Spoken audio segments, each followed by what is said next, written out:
Hello বন্ধুরা, সজল computer ট্রিক্সের আরও একটি গুরুত্বপূর্ণ ভিডিওতে আপনাদেরকে স্বাগতম জানাই। আপনারা যারা এমএস ওয়ার্ড এবং এক্সেলের গুরুত্বপূর্ণ টিপস এবং ফর্মুলাগুলো খুঁজছেন, তাহলে এই চ্যানেলটি আপনাদের অন্যতম মাধ্যম হয়ে দাঁড়াবে। যারা নতুন এবং আমার এই চ্যানেলটিকে দেখছেন, তাদের কাছে আমার অনুরোধ থাকবে অবশ্যই চ্যানেলটিকে সাবস্ক্রাইব করবেন এবং বেল বাটনটি অন করে রাখবেন। আজকে এমএস ওয়ার্ডের একটি খুবই গুরুত্বপূর্ণ টিপস নিয়ে আপনাদের সাথে শেয়ার করব।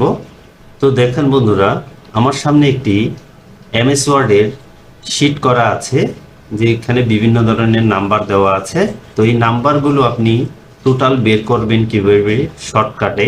তো আমরা প্রথমত অনেকেই না জেনে এগুলোকে একটা একটা যোগ করার চেষ্টা করি। এভাবে 88 প্লাস 90 প্লাস 66 এভাবে যোগ করে বসিয়ে দেই।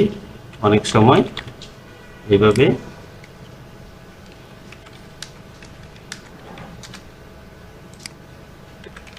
এভাবে কিন্তু এটা আপনি শর্টকাটে ব্যবহার করতে পারবেন। তো এটার জন্য আপনাকে কি করতে হবে, কিবোর্ড থেকে অল্টার এ ও প্রেস করতে হবে।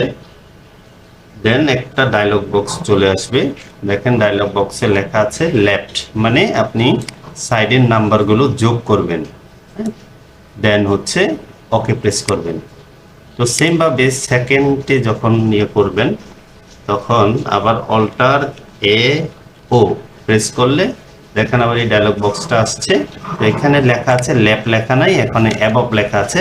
তো এই অ্যাবভ লেখাটাকে আপনার লেফট করে দিতে হবে।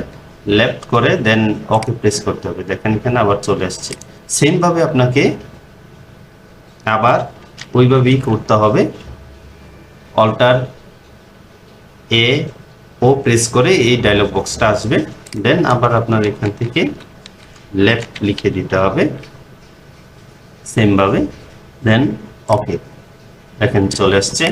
আবার আপনি যদি এই তিনটা টোটাল যোগ নিচে করতে চান, তাহলে আপনাকে অল্টার এ ও সেম ভাবে আপনাকে প্রেস করতে হবে। দেন অ্যাবভ লেখা আছে, অ্যাবভ লেখাটাতে ওকে প্রেস করতে হবে। দেন দেখেন টোটাল চলে আসছে। আশা করি আপনাদেরকে আমি ভিডিওর মাধ্যমে বিষয়টি অবগত করাতে পেরেছি। যদি আমার ভিডিওটি আপনাদের উপকারে এসে থাকে, অবশ্যই একটি লাইক করবেন এবং একটি কমেন্টস করে যাবেন। আর কোনো ধরনের প্রশ্ন থাকলে কমেন্ট বক্সে জানাবেন। আর ভিডিওটিকে বেশি বেশি শেয়ার করে দিবেন, যাতে করে যারা নতুনভাবে এক্সেল এমএস ওয়ার্ড শিখছে তাদের জন্য উপকারে আসে। আজকের মতো বিদায় নিচ্ছি। ভালো থাকবেন, সুস্থ থাকবেন। আবারও দেখা হবে নতুন কোনো ভিডিওতে। ধন্যবাদ।